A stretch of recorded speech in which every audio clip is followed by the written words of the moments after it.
নমস্কার বন্ধুরা, আজ আমি ছাদে গেছি। আমার ছাদ বাগান থেকে শাক কাটছি, শাক তুলে এনে রান্না করব।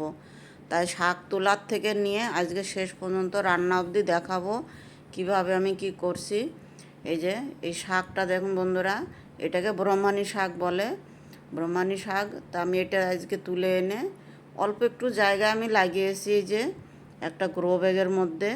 তাই এতটা শাক হয়েছে তা কি বলবো।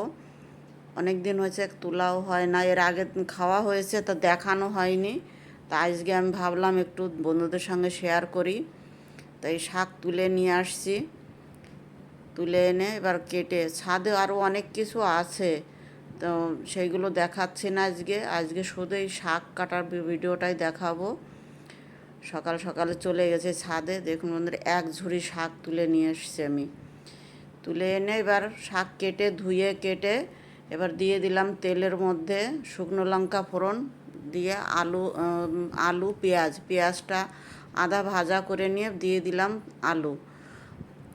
আলু পেঁয়াজ ভাজা করে আধা ভাজার পরে দিয়ে দেবো লবণ, হলুদ, কাঁচা লঙ্কা। এবার দিয়ে দেবো শাকগুলো দিয়ে তারপরে ভাজা করতে হবে। বেশ নেড়ে চেড়ে নেব, নেড়ে চেড়ে নিয়ে তারপরে নাড়তে হবে, নেড়ে তারপর সামান্য একটু জল দিয়ে দিলাম, দিয়ে এবার ঢাকা দিয়ে দেবো। ঢাকা দিয়ে এবার আস্তে আস্তে জলটা, এই জন্য জল না দিলেও হতো, কিন্তু জলটা আমি এই জন্য দিলাম শাকটা যেন ভালোভাবে গলে যায়।